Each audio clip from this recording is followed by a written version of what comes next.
I sat on the swing watching a spider build its web. The sun was several minutes away from starting a new day. This spider had chosen the bottom of the children's slide in the community park. Back and forth it went across the exit point of the slide. Almost 4 inches tall and 18 inches across. An engineering marvel. I admired the completed web. Such a complex creation built in one night. Isn't it amazing what can be accomplished if you remove the spreadsheet pushers from a project? The first child down the slide would test the spider's handiwork. You have to have a plan. The spider did, and he only needed it to work once to dine like a king for the rest of his life. All right, maybe his plan had some holes in it, but hey, nothing ventured, nothing gained. I'm rooting for you, buddy. My plan is about as ridiculous as yours, but I've got a plan too. Only the spiders and crickets heard my voice. Today was Monday, and it was day 1 of my plan. If things worked as planned, some night soon, we would see the last domino fall. My name is Blake Fall. I married Shauna soon after we graduated from the University of Michigan. We both found work in the suburbs of Detroit. Our past is unspectacularly boring. The typical college students find each other, try others, and then find their way back to each other. I'm somewhat insecure, and that leads me into the land of jealousy. I can be a real jerk to Shauna. If I don't like how she dresses or acts in public, I blast her, sometimes in public. It's not like she doesn't know where I'm coming from. We talked endlessly about actions and consequences. In spite of my shortcomings, Shauna agreed to marry me. No problems, right? I wish. Shauna and I are avid pistol shooters. We've taken all of the courses. The defensive pistol courses, the NRA basic pistol course, and the courses required to acquire a concealed carry permit. We do the shooting tournaments at the indoor range. Shauna has won the Annie Oakley Award, which is the best female shooter, more than once. I'm not bad, but not nearly as good as she is. There are mostly great areas to live in the suburbs of Detroit. There are a few where I rest a little easier knowing she is armed and capable. We still attend many games, football, basketball, and baseball. I played all 3 sports in high school, but focused on my studies once in college. Well, that and the fact that I'm nowhere near talented enough to compete at the collegiate level. The previous Thursday. Greg slammed his fist down on his desk. Oh, hell, it'll take me forever to get home. I perked up and turned toward him. How do you know that, Greg? He gestured at his screen. I'm looking at the traffic cam at the junction of Highways 7 and 82. There's a pickup truck on its side and a car on its top. No way is that going to be open tonight. You should see this. I wandered the path from my cubicle to Greg's cubicle and gazed at the screen in his notebook. My stomach cramped.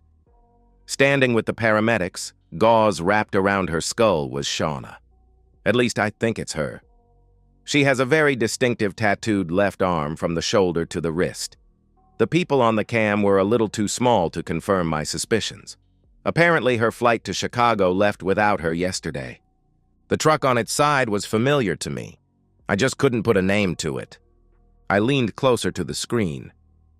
Can you get snapshots of that crash? Greg nodded but kept his eyes on the monitor. Only until I change cams. I can save the video from the time I started watching this cam. You can create snapshots from it. What has your interest? I stared at the wreckage, a strange sense of familiarity creeping in. I think I recognize that truck. I need to search my memory banks, but I know it. Greg captured the video and emailed it to me. After zooming in on the frame, I'm almost positive that's Shauna. The phone call last night was complete nonsense. Uneventful flight, nice room, meetings went well, miss you, busy day tomorrow, late flight, don't wait up for me. I was completely distracted on my drive home. What kind of fool have I been played for? How is it that I know that truck? I went through the whole cast of characters, close friends, family, neighbors, not even a hint of a match. The blue and yellow stripes on the truck haunted me. Who is it? Shauna's call came around 7 p.m. I let it go to messages. Hi, babe. Bad news. My cab to the airport was in an accident. I'm okay, but I did sustain a gash across my forehead. Long story short, I missed my flight. I'll let you know when I know. Love you. Call me. My heart hasn't stopped racing since I first saw that picture. The complete betrayal has my stomach in knots and flames shooting out of my ears. Try as I might, I couldn't eat. The emotions unfolding were killing me. Having realized my marriage was a sham, I wanted revenge on both Shauna and her lover. I spent the next few hours going through the house. Trying to find something, but not knowing what I was looking for, was frustrating. Simmering rage fueled my search. Nothing caught my eye. My next step was to go through our credit card statements. Since Shauna travels at least twice a month, I figured there had to be some kind of slip-up in her purchases. In a sense, I was right. Cross-checking her travels with her credit card usage, every other month one of the trips had no credit card usage. On those trips, the only charge was for the parking lot at the airport. She uses her business credit card for tickets, hotels, and rides. Everything else is put on her personal card, and she submits an expense report. I'm supposed to believe that she paid cash or just didn't eat on those trips. With what I saw on the traffic cam, I knew better. She was taking a 2-day love fest under the guise of a trip. I had to find out with who. Hell, that's a no-brainer. I'll ask for a copy of the traffic accident report. Shauna keeps a filing cabinet with her important papers. I wondered if her expense account submissions were in there somewhere. She is so organized it only took a few minutes to locate the appropriate folder. Another minute to confirm that the trips without credit card usage were not being reported on her expense account. I wanted to get drunk but knew better. Does it matter how long it's been going on? Not really. Hers is a cold, calculating betrayal. My revenge will be crafted to match the depth of her deceit. In the divorce, I'll be fair. What choice do I have? She'll get her 50%. Prenuptial agreement? Yeah, right. I wish. She'll get her 50%. Sleep came slowly, and coffee was taking longer to get my engine running in the morning. When I turned on my phone, there was a message from Shauna that she would be home later today. I went to work without attempting to get back to her. After scanning the internet for divorce advice, I took stock of our joint accounts. I would need to open an account in my name only. The brokerage account was going to be a little tougher. No way to move positions, so I sold enough to reach the 50% mark. I'd come back once those have settled and transferred my half out when the time was right. The house was virtually underwater, so there was no need to do anything. Not wanting to tip my hand, I didn't talk with any of my friends, family, or co-workers about my upcoming divorce. At lunchtime, I acquired a copy of the police report for the accident. No doubt about it now. There she is listed as the injured passenger in the pickup truck.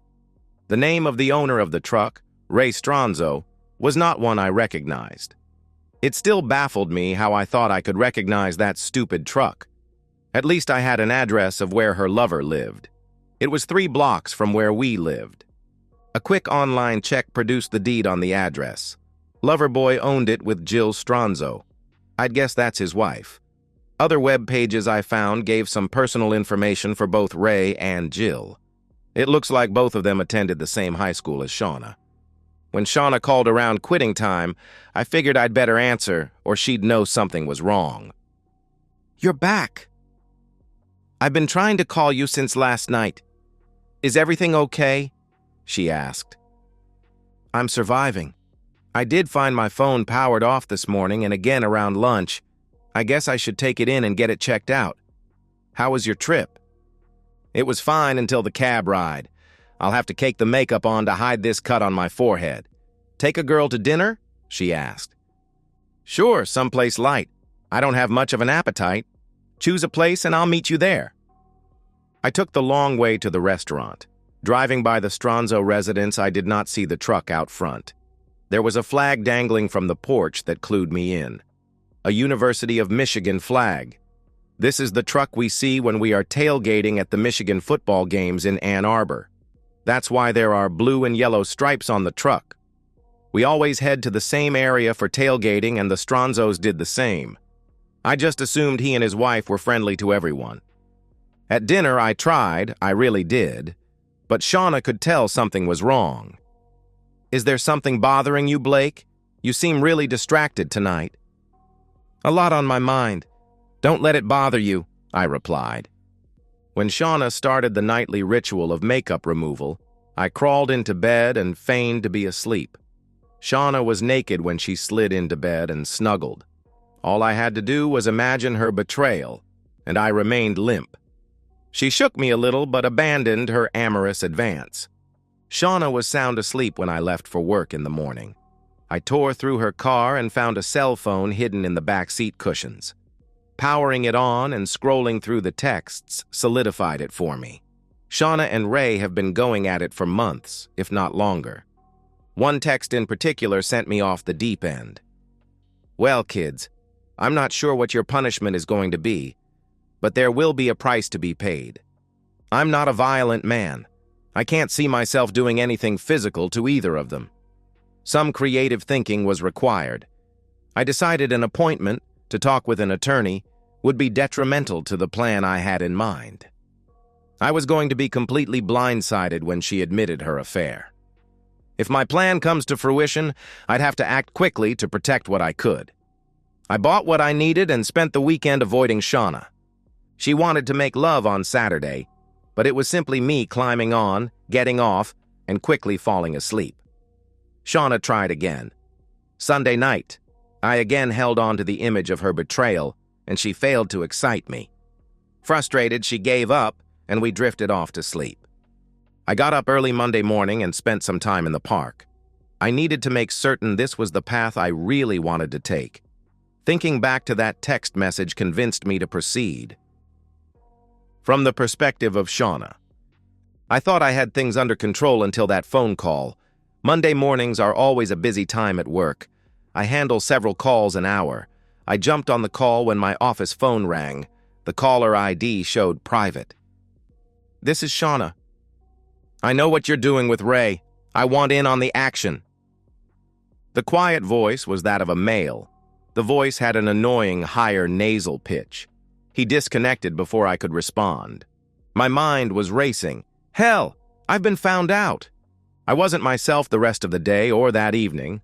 One of our nightly activities was sharing a cup of hot tea. It seems to relax both of us. Blake always fixes it just before bedtime. Blake seemed concerned. Are you sure you're okay? You're really acting like you're bothered by something tonight. I'm fine. Just some stuff at work that's making me angry. I need to think about other things. Know anything that could keep a girl busy for a while? I came to the conclusion that I wasn't going to be blackmailed. I'll wait to see what the response is. I had nightmares about Blake finding out. Talking to myself convinced me to stop seeing Ray anymore. This is Shauna. The same voice as before answered. Ready to come please me? No, I'm not, I replied, and this time I hung up. Not more than a minute later, another call came. This is Shauna, I answered. Both of you snore. You wore a blue teddy last night. You sleep on the right side of the bed. You wore no panties, so I got a nice picture of your body. I doubt he heard my gasp as he hung up after he made his statement. I raced down the hall and puked in the first open stall. There was a small envelope pinned under my windshield wiper when I found my car after work. I cried for 30 minutes after seeing the picture of my body that was taken last night. He was in my bedroom. I felt violated. What have I gotten myself into? That night at home, I busied myself paying bills and organizing things for taxes. How did he sneak in during the middle of the night? Is this a friend of Ray? Is this an enemy of Ray? It isn't a voice I'm familiar with. I'd remember that annoying sound.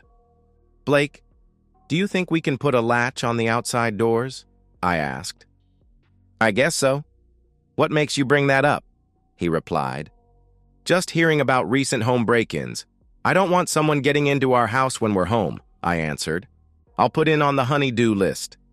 I did not get a good night's sleep. Every little creak that the house made startled me. I struggled to come to life in the morning. It didn't take long for my nightmare to continue. Another call came in.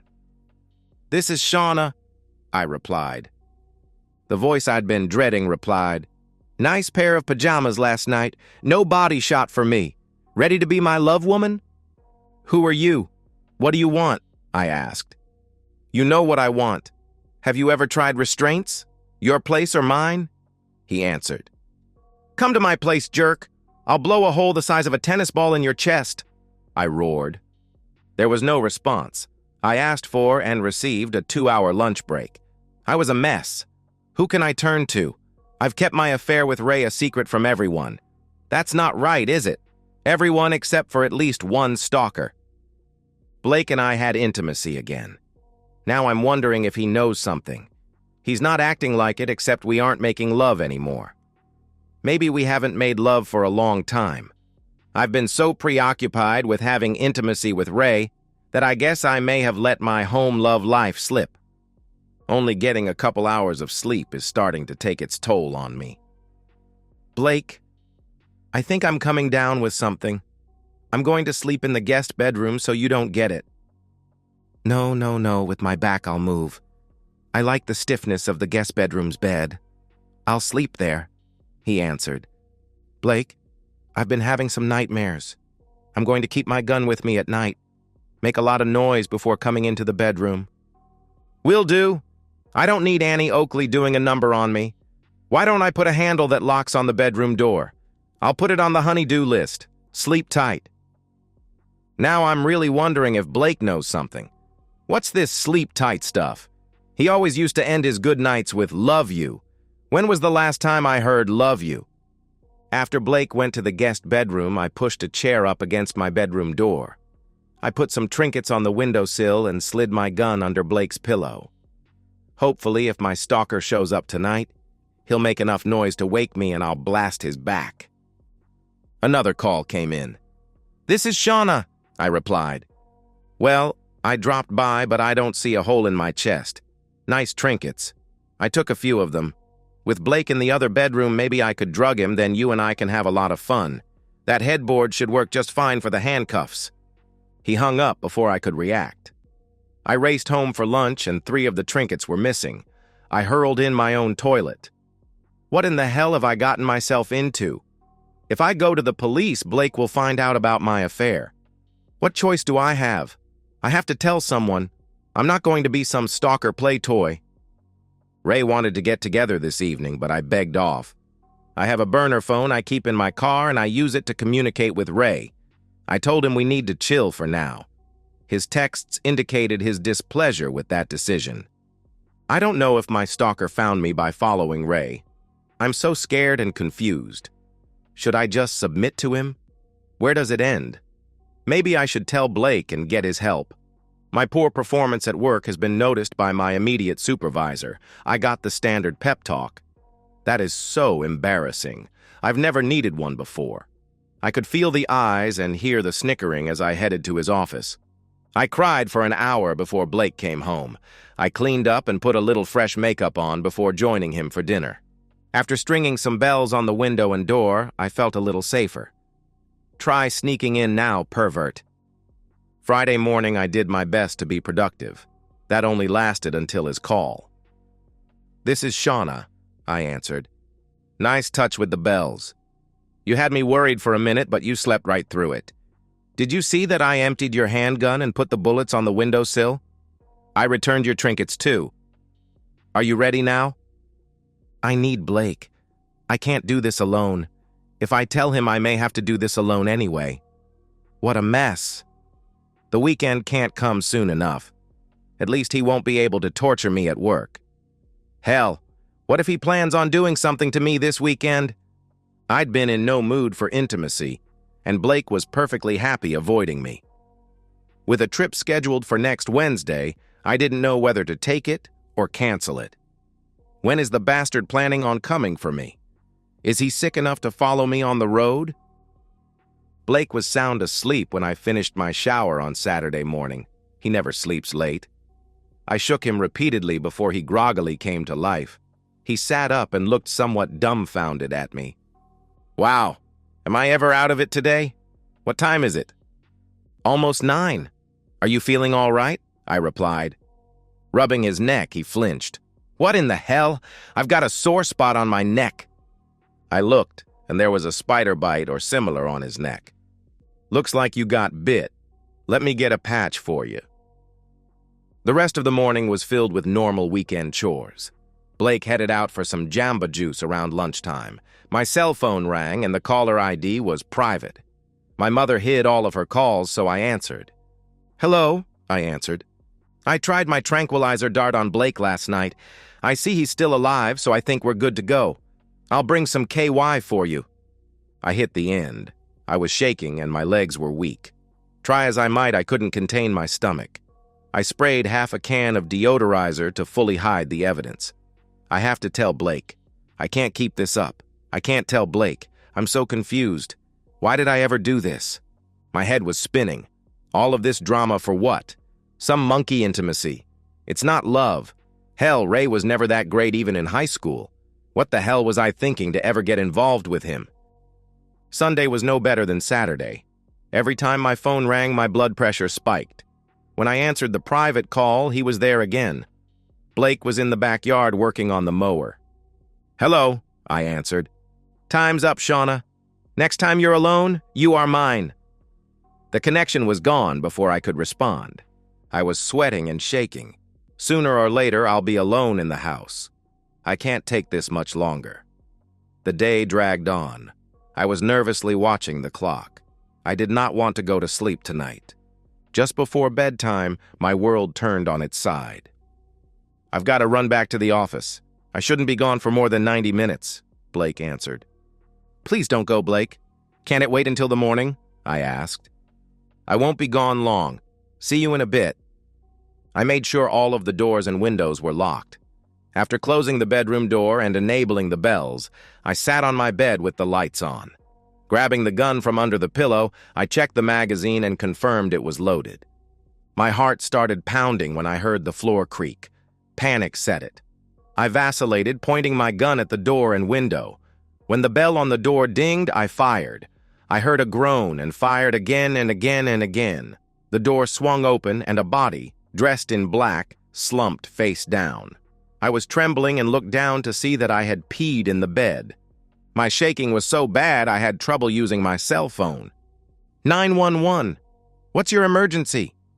"I just shot someone in my house. I've got a gun aimed at the body. I'm afraid to go near it." "Try to stay calm, ma'am. Can you give me your address?" 5 minutes later, although it seemed like hours, the first squad car arrived. A minute later, the ambulance arrived along with some paramedics. Within 30 minutes, the place was crawling with police. I wanted Blake. I needed Blake. Where the hell is Blake? In our state, we have a make-my-day law. Intruder in your home? Kill them as you see fit. If the intruder died, it was an open and shut case.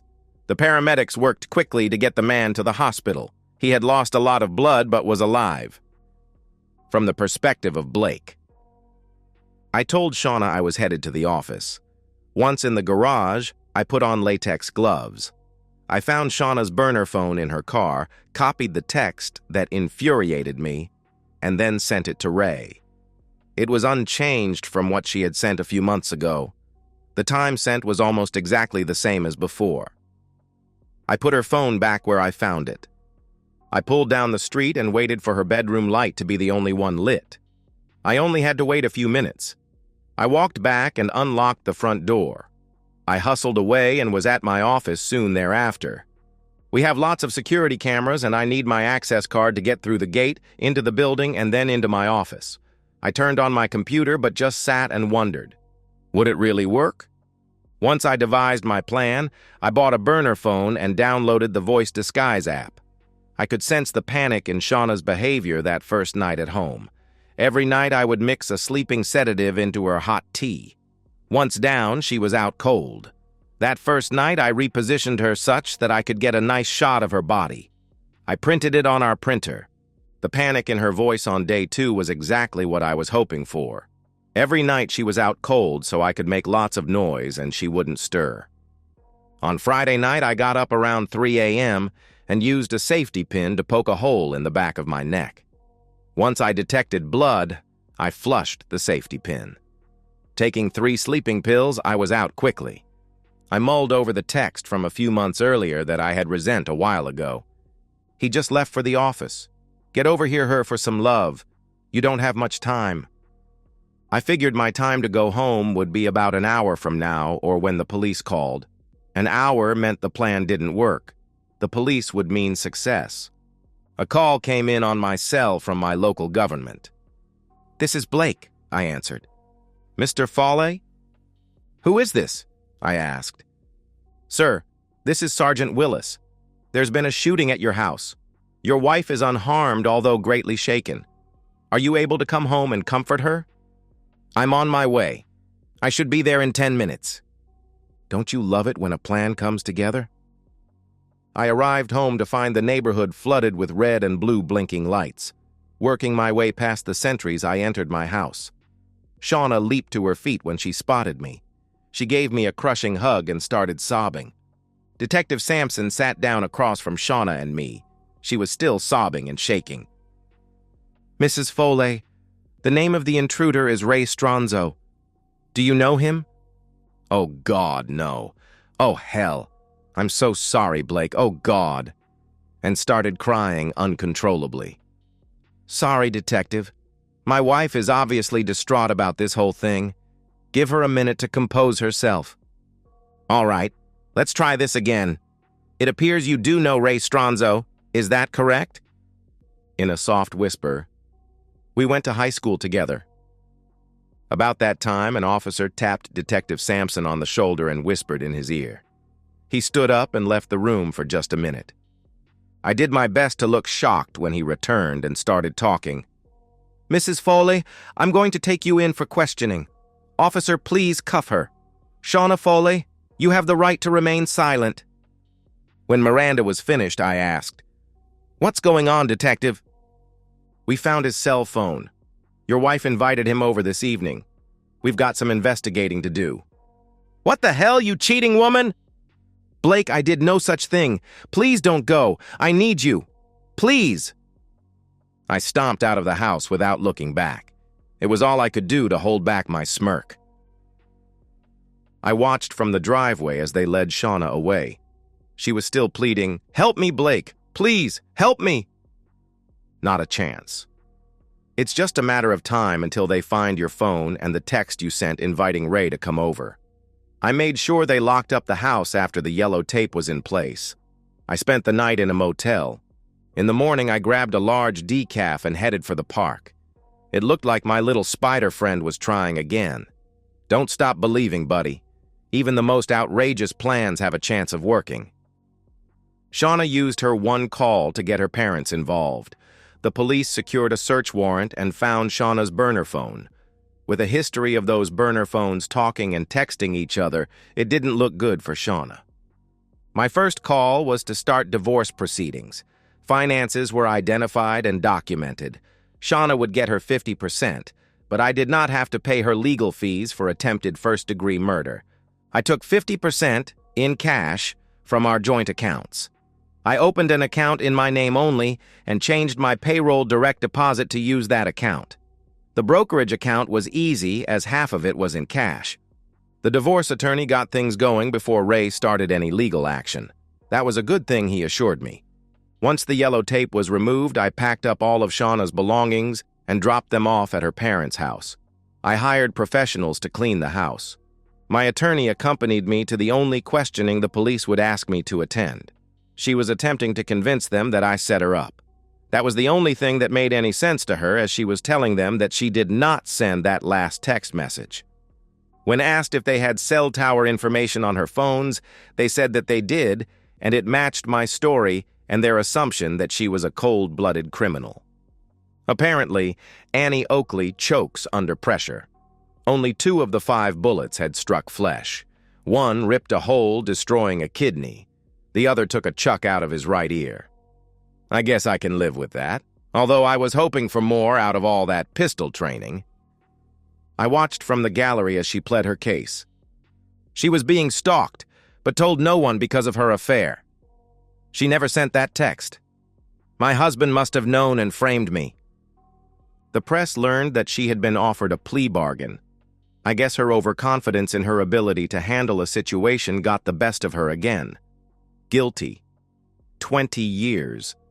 I didn't wait until the divorce was granted to start sleeping around.